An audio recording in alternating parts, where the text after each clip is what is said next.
was a cold and wintry day as I started the process of sewing 2 entire sets of Regency men's outfits. I'd been so graciously invited to Zack Pinsent's Grand Regency Ball at the Royal Pavilion in Brighton. This would be my first time sewing historical clothes. My significant other and I would both be wearing men's attire. Come along with me as I, in the next few videos, sew 2 sets of Regency men's suits for the ball. First up is, of course, the shirts.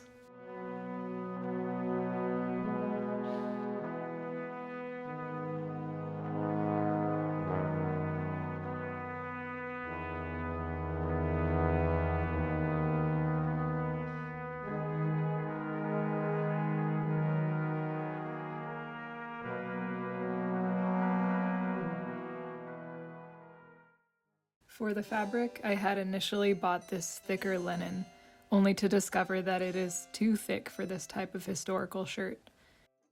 So I got some finer linen from a source more focused on historical sewing. I initially thought I would sew both shirts by hand. These types of shirts are made up mostly by rectangular and square pieces. For my BF's shirt, I used the formulas found in the modern maker Matthew Naji's Regency shirt tutorial. Sorry if I'm saying your name wrong. To square up the edges of the fabric and to cut rectangles and squares that are perfectly on grain, I used a method called thread pulling. A single thread is pulled across the line to be cut, and then one cuts along the space left where the pulled thread once was. I used thread pulling to cut the neck hole and front slit. Then I finger pressed a hem along the 2 sides of the front slit, as narrow as I could make it. For this project, I used a variety of linen sewing threads as well as a cotton basting thread. I felled the front slit hem, catching only a single thread of the front fabric so it's as invisible as possible from the outside.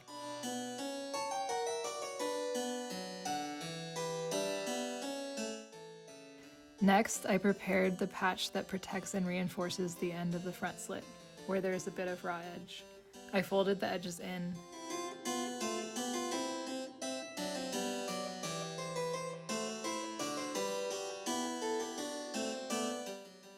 and pinned it into place. Oops, I remembered that I'd wanted to do a heart variation of this, so I took off the square patch and replaced it with a heart one. I'm burying the end of my thread inside the garment after sewing is complete. I then marked about 1 centimeter above the heart to demarcate an area which will be reinforced with buttonhole stitches and a bar tack.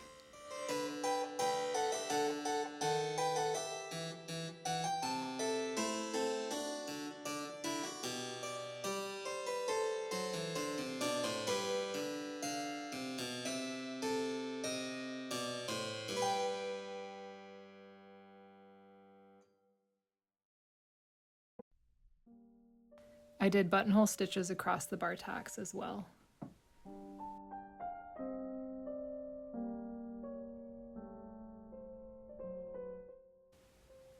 I waxed the end of my thread and buried it inside the garment.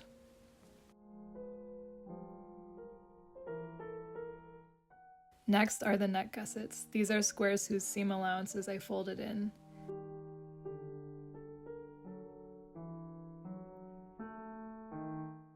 Then I folded the squares in half to ensure that I'm folding a perfect square, and trimmed off 3 of the 4 corners to reduce bulk. The corner that's left untrimmed goes on the inside of the shirt, and it's the only one that's not covered up by either the shoulder strips or the collar, so it needs that extra bit of reinforcement and structure. I pinned the gussets into place at the ends of the neck hole inside the shirt.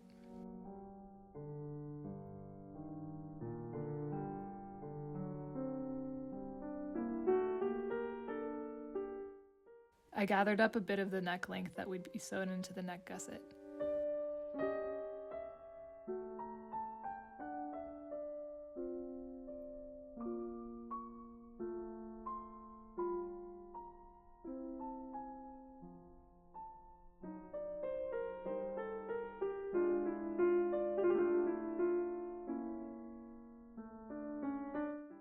I stroked the gathers so they're looking their best.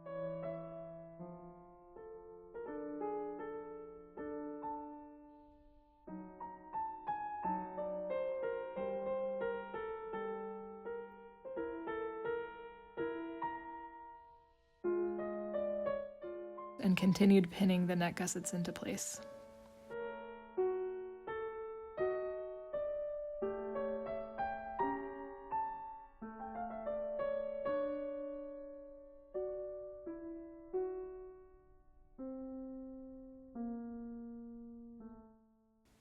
I sewed the gussets from the outside with small felling stitches.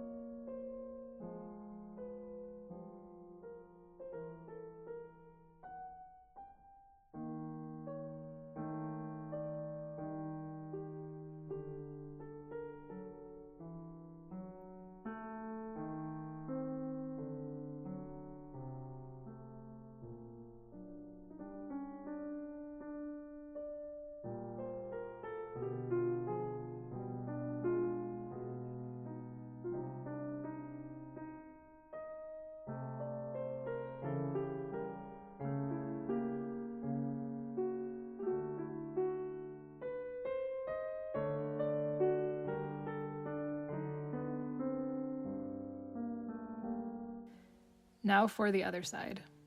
I folded over the other side of the gusset, enclosing the raw edges just sewn.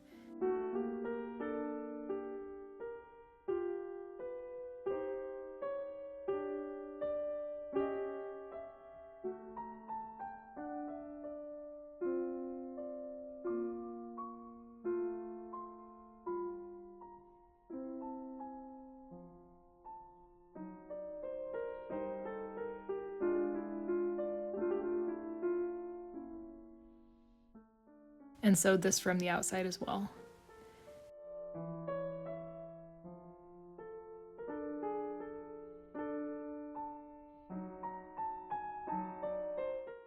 Here's what the shirt looked like after both gussets had been applied.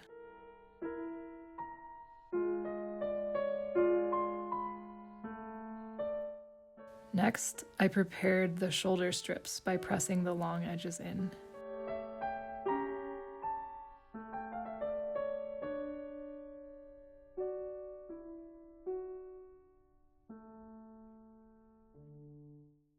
I pinned and basted them into place.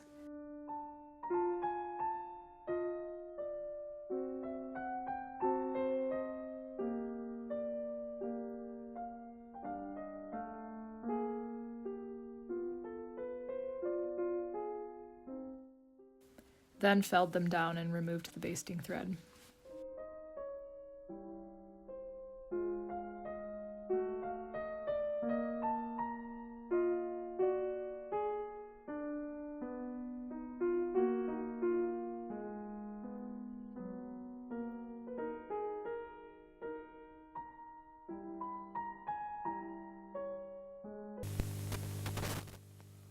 At this point, I realized it was going to take way too long to sew the shirts in the most historically accurate method, by hand. The ball was in about a month and a half, and I still had to make all the other pieces needed as well, so I decided to abandon the folly of this bold idea and sew the shirts mostly by machine. Throughout my research and sewing process, I'd also been using Vincent Briggs' excellent video called A Very Thorough Pirate Shirt Tutorial. Please do not use my video as any kind of tutorial and go straight to Vincent's, because his is, as he says, very thorough, and I basically just followed it to a T to create my shirt, which is the one that will be shown from here on out. Before I switch to showing the making of my shirt, let's make some buttons. I learned this from The Modern Maker.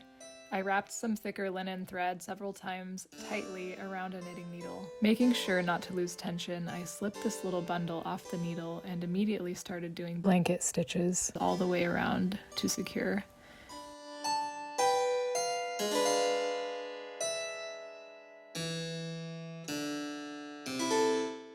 I made a bar tack across the back and did buttonhole stitches across that as well, creating a shank.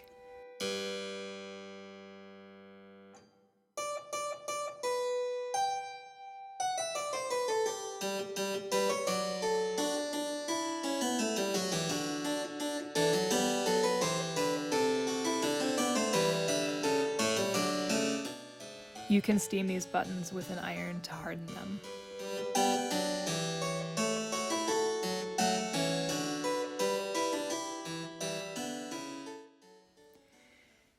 Here are the measurements I used for my shirt. Again, learned from Vincent Briggs. His tutorial is for an 18th century shirt, and I'm doing an early 19th century one, but I figured they're close enough that I could change any distinguishing details, like the collar height. I hope Vincent makes such a tutorial for hand-sewn shirts someday, because I'd be all up in that.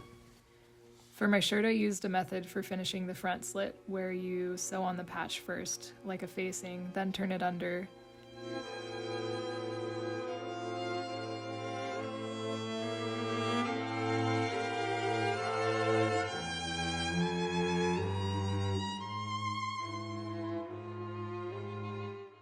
Then the raw edges of the slit are finished with a narrow seam.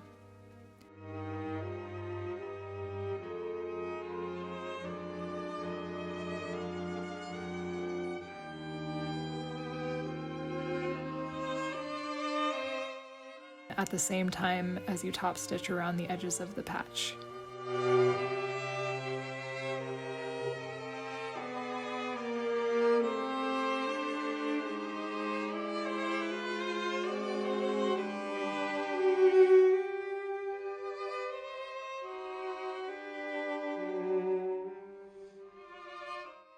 I liked this method because all of the raw edges were nicely encased. I'm making a bar tack across the front slit near the end and doing buttonhole stitches across it. Again, this will provide reinforcement where the garment is weakest.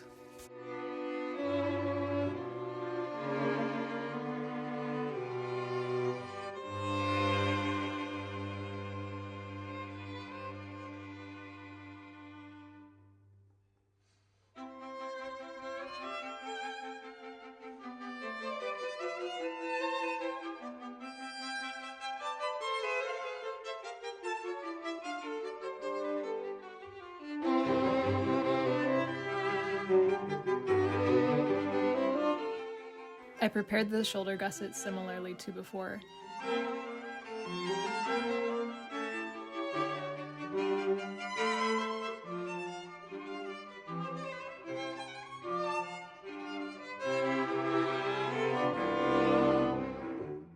Pinned and basted them carefully in place on the inside.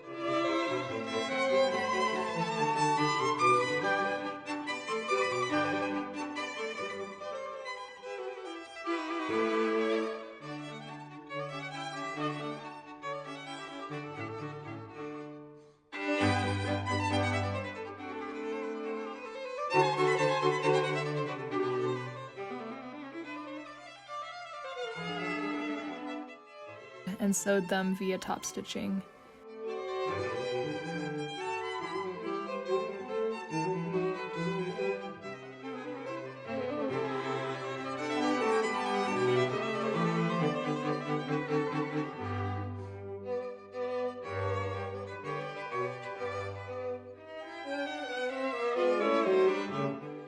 Next, I folded the gussets over, encasing the raw edges.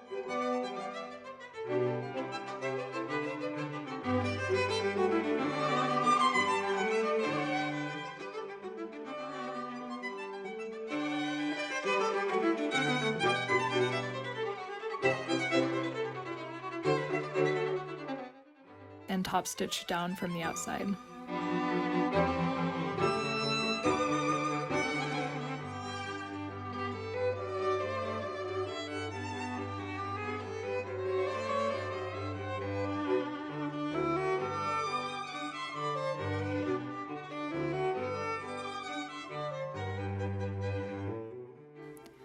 I also positioned the shoulder straps like before, but this time I'm sewing them down by machine and doing both sides in one go as I learned from Vincent Briggs.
I trimmed the excess.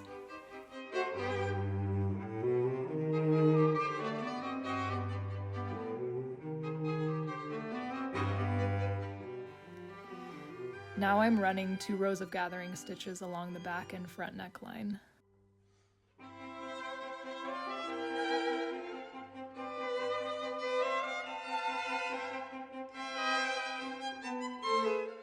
I used these to gather the material down into the collar.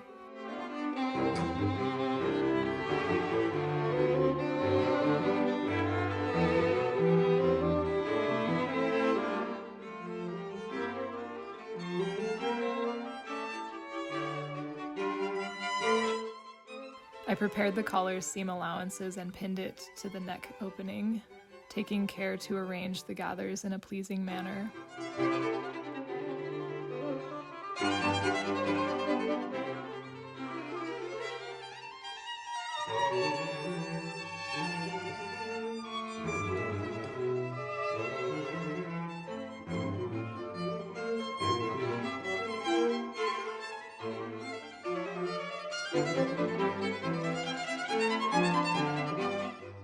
A few parts of the shirt I still sewed by hand, including the collar. I wanted the gathered areas of the shirt to be as beautiful as possible, so I sewed them using whip stitches, where each stitch only catches one gather. This results in very tiny and even gathers.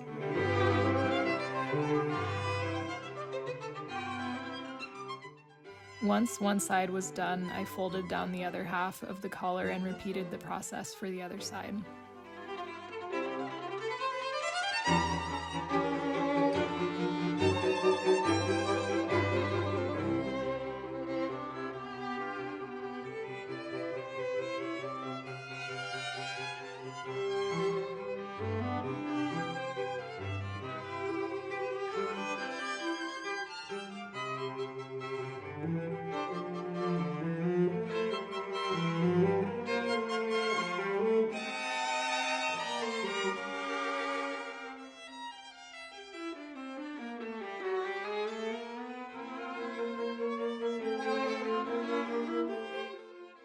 This is the result. I whip stitched the ends of the collar.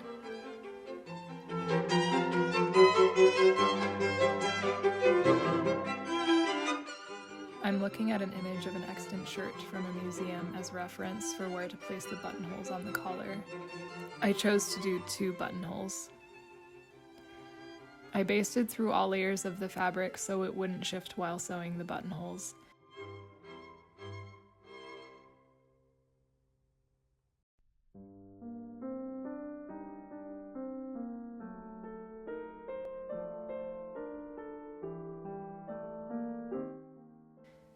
Then I stitched around the buttonhole by machine.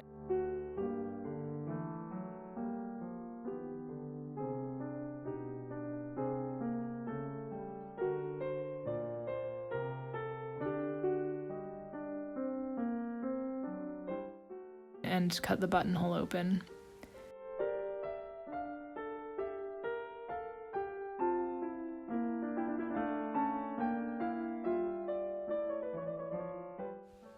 And I whip stitched around the raw edges. Next, I sewed buttonhole stitches by hand using linen thread. I'm not a master of this yet.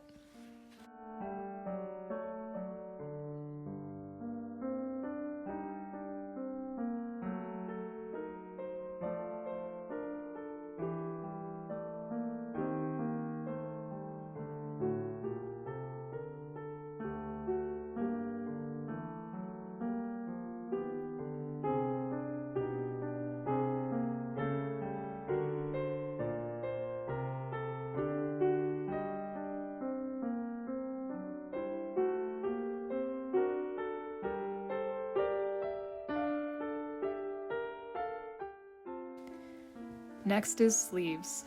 I ran 2 rows of gathering stitches by machine at the sleeve cap.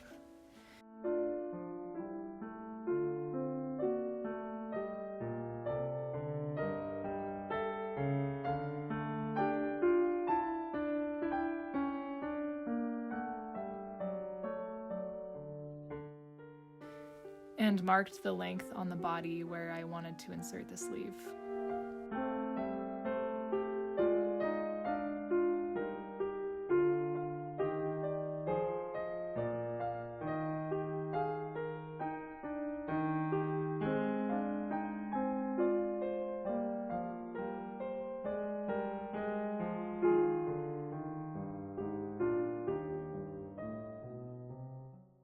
I arranged the gathers and pinned the sleeve onto the body, with the seam allowance of the body folded under, because I wanted to sew these sleeves in by hand from the outside. I anchored the ends of the gathering thread to a pin.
Here I am removing the basting thread.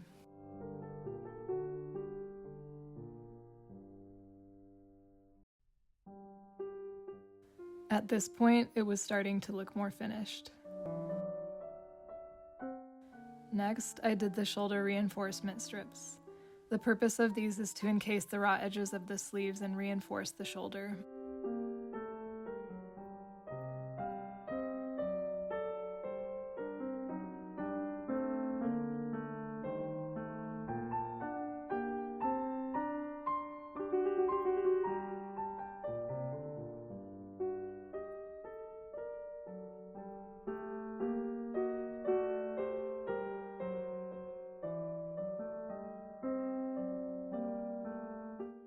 I trimmed the seam allowance.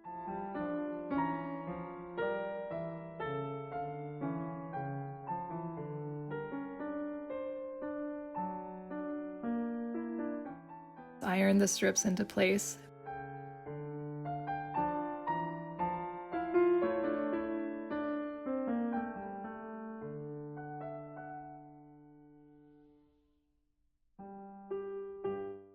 Pinned.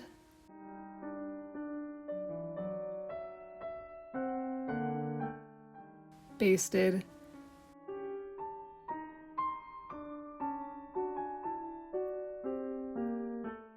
And then top stitched them down.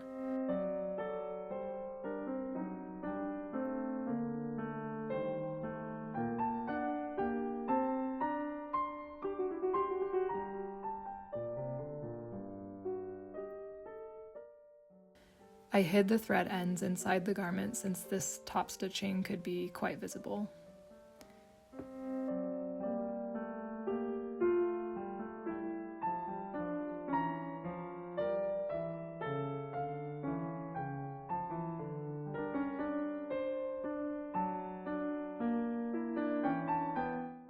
Next, it was time to apply the underarm gussets.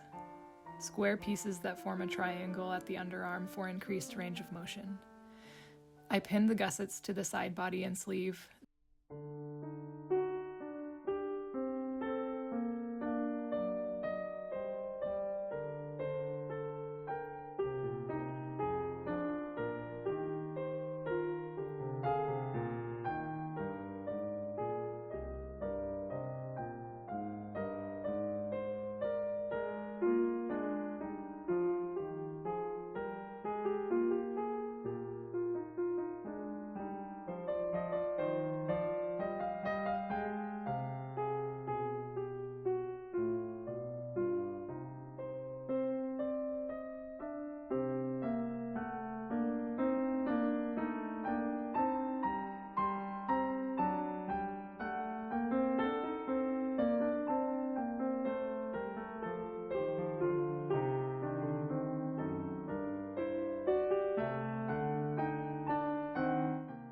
then stitched it by machine.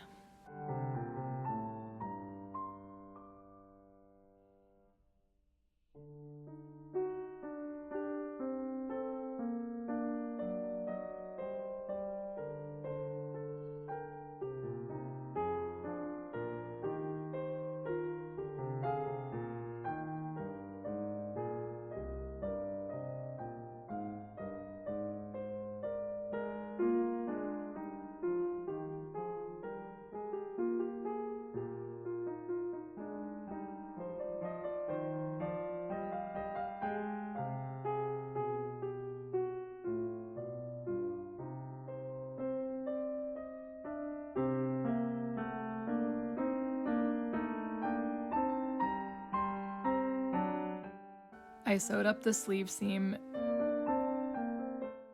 and trimmed any excess off the cuff end.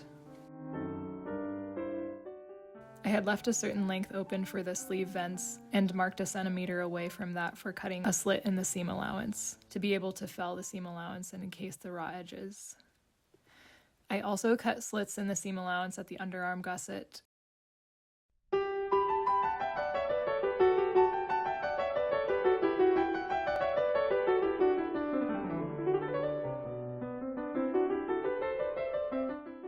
and trimmed down the seam allowance on the sleeve and body, but not on the gusset itself.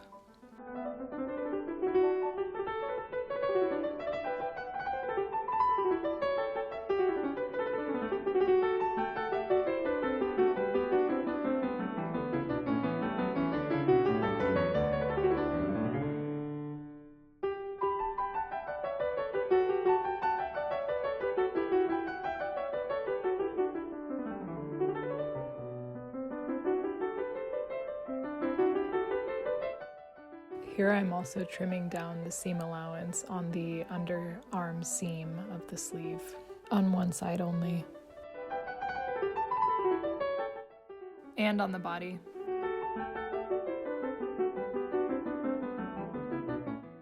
I cut a notch into the seam allowance at the end of the sleeve and side vents.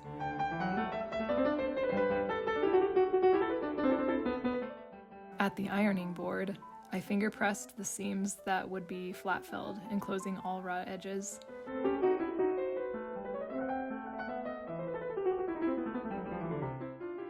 Then I ironed and basted them.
Some of the seams included the selvage, so I only had to fold over the fabric once on those and not twice to encase the raw edge.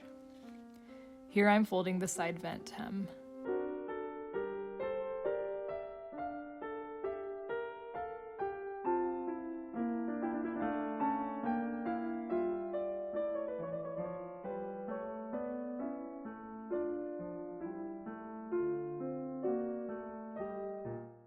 And here I'm preparing the sleeve vent.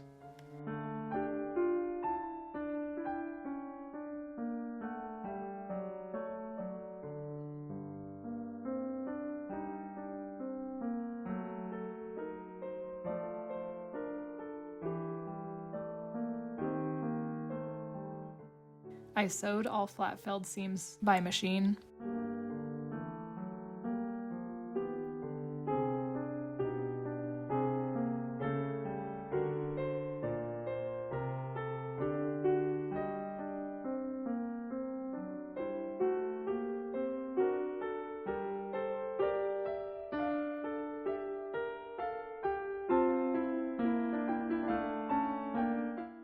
At the tops of the vents, I did bar tacks for reinforcement.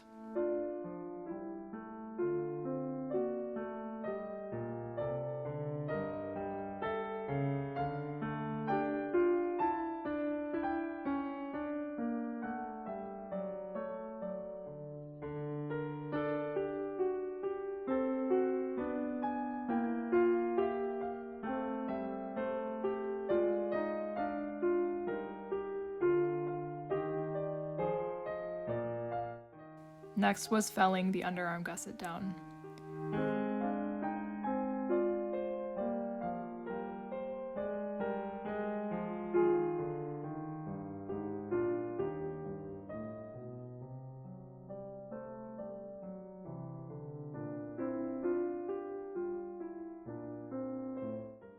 Here I am preparing that by folding the seam allowances of the gusset around the seam allowances of the sleeve and body to encase them.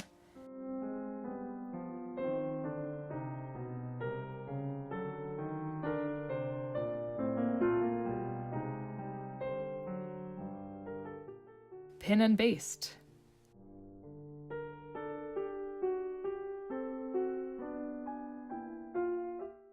And sew.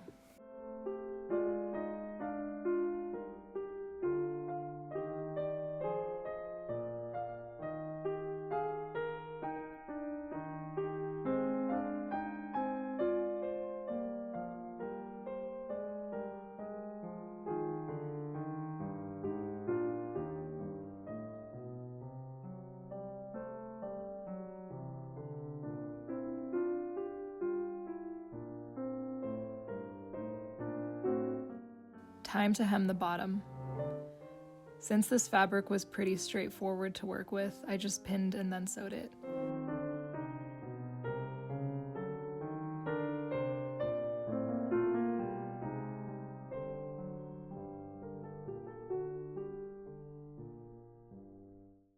Then I prepared the side seam gussets, folding them in this offset manner as instructed by Mr. Briggs.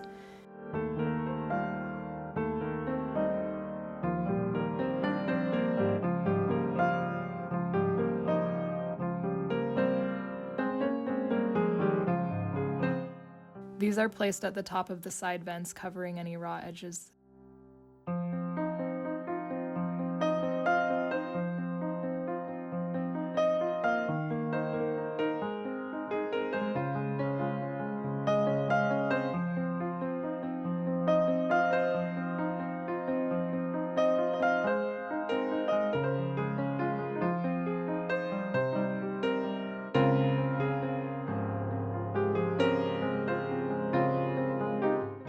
The offset folding allows you to top stitch them into place in one go without bulk.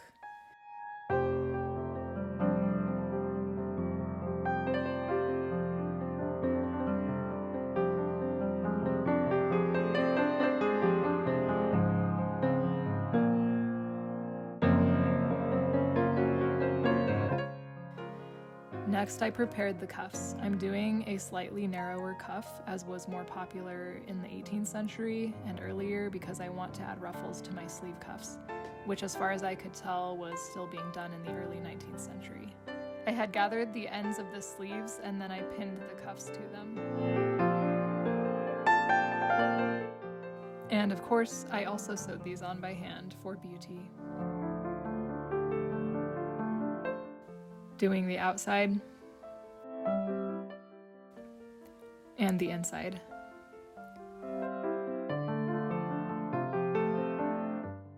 Gave them a press and made 2 buttonholes on either side of each cuff for cufflinks.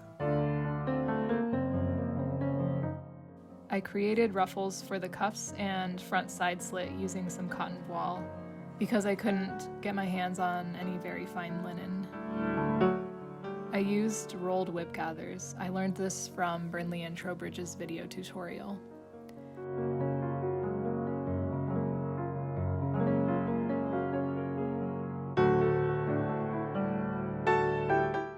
The ruffles are created first and then attached to the garment with more whip stitches.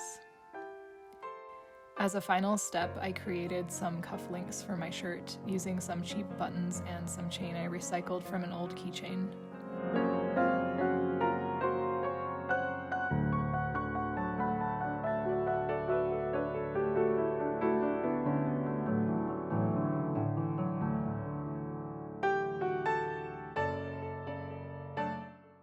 I later had to add a lot more links to these because they were uncomfortably tight. And with that, it's time for the reveal.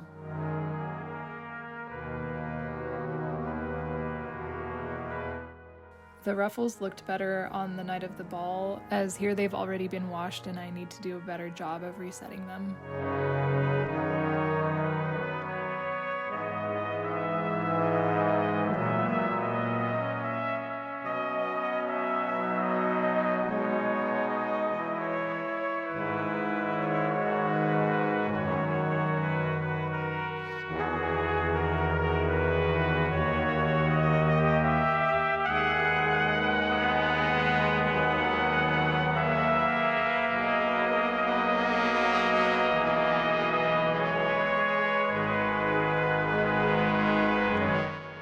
Here is my BF's shirt, sewn partially by hand, partially by machine.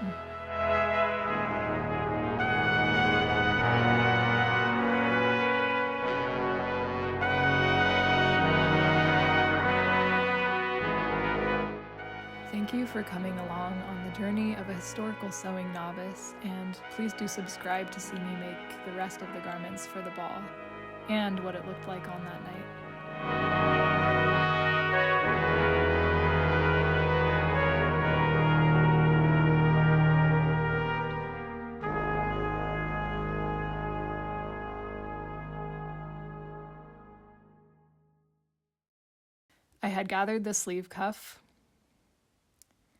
I had gathered the sleeve cuffs and pinned the cuffs to them. I had gathered the sleeve ruffles. I had gathered the sleeve ruffles and pinned them to the cuffs. No, I had gathered the sleeves. I had gathered the sleeves and pinned them to the cuffs. I had gathered the ends of the sleeves and pinned. I had gathered the ends of the sleeves, then I pinned them. I had gathered the ends of the sleeves, then I pinned the cuffs to them. I had gathered the sleeve cuffs. No. I had gathered the ends of the sleeves, and then I pinned the cuffs to them.